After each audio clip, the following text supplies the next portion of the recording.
All right, so along your financial journey, you're going to have to several milestones you are going to have to overcome to move on to the next level. And setting goals is a real good way to keep yourself focused, motivated, and on task so you can accomplish what you are trying to achieve. All right, such as Dave Ramsey's 7 Baby Steps to being debt-free or financial freedom or whatever. Is a really good set of goals and stuff that you can achieve in order to keep moving forward. But I want to get into a little more details just on goals, other than setting your own goals. I'm going to leave up to you, whether that's becoming debt-free, having so much invested, increase your net worth to a certain amount. One of mine is I want to have a net worth of a certain dollar amount by the time I am a certain age. And then, of course, moving on from that, where I hopefully have the equivalent in today's dollars of about 1.5 million by the time I am ready for retirement.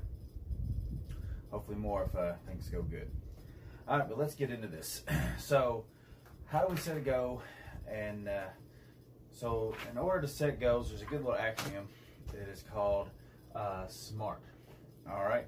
So, you set a goal of I want to be debt-free in 2 years. Okay? Well, you say you want to be debt-free. So, specific, we want to be debt-free. All right? So, you're going to make a list of all your stuff that you owe and everything. Just make a list, how much you owe. Go ahead and write down payments to save yourself time in the long run. It needs to be measurable. So we can know where we're at. So in a year, are you halfway paid off, or you a fourth of the way, or however far you are through there? How much you paid off? Have you got any new debts? You know, make sure it's something that you can measure to know how far along you came since you started. Make sure it's achievable. You don't want to set an unrealistic goal of I want to pay off my house in 3 months. Unless you just have an insane amount of income, that's just not going to happen. So make sure it's achievable. It can be done. Make sure it's realistic. Don't set the bar too high that you'll never get there. I once worked for a manager who always set the goals too high, and you never got that feeling of feeling good about yourself or feeling accomplished.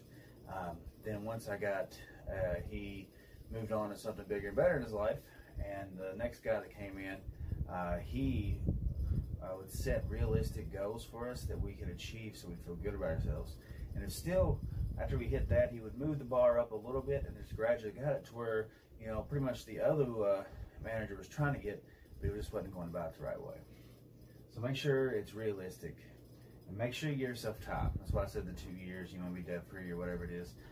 Make sure you're giving yourself adequate time in order to achieve these. Oh, okay.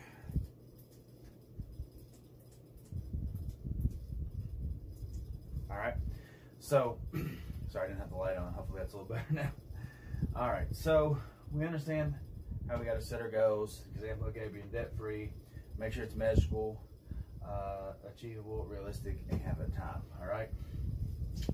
So the key to success on accomplishing your goals is very simple, but very hard. And that is to break bad habits and to form good habits.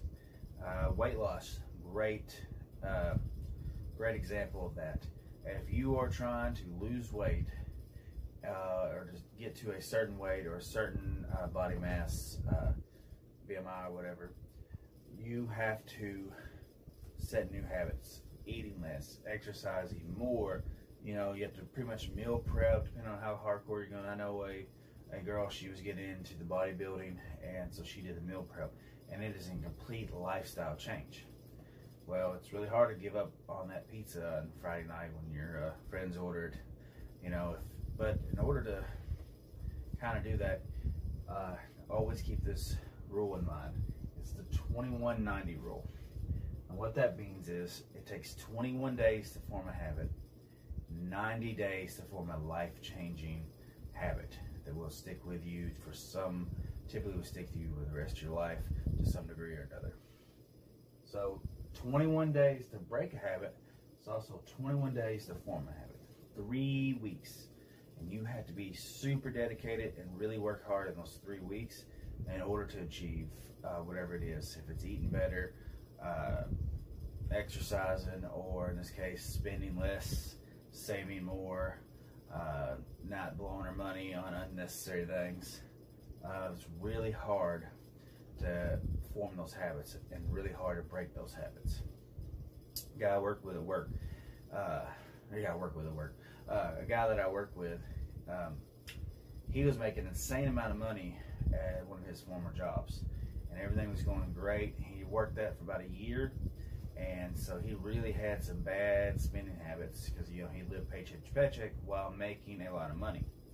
Well, he was on scale pay, so that job ended, and he went to another job, and his pay got cut in half. He continued to live that lifestyle and realized before long he was in really bad debt, and it took him a long time to break those habits, the bad habits that he had. So just something to always keep in your mind. We have a lot of technology these days that will help you to achieve your goals and hold yourself accountable. That's the main thing, is you got to hold yourself accountable. So for 3 weeks, wherever that goal is, maybe you should set a no spending goal. I've done this in the past, and I will plan it out. Like, I'll make sure my truck has gas in it. I got food in the house and everything. But then I will be like, I am not going to spend $1 this entire week. All right, and you can just do it in short bursts. Say 3 days, start out. Okay, do that, and then maybe you spend a little bit. Just set those no spending times. And I know people that will go through a month, a no spending month. Now, that's not counting the necessary things, food, gas, stuff like that. But they won't spend any money other than what they absolutely have to. And that is a really good way to form good spending habits, because it makes you think about it, and then it's kind of a short term, so you kind of get a win.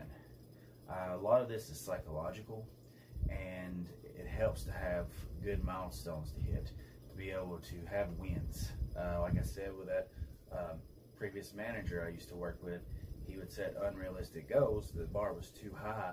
The next one set the bar lower, and then kept raising the bar, still sort of moving us to the original manager's goal, but we felt good about it because, hey, we hit it. All right, we did something good, and you get the little pat on the back and all that good stuff.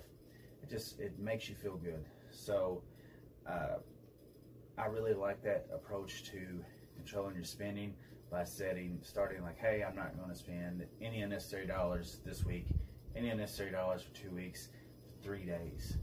Or just go through a weekend without spending any unnecessary dollars.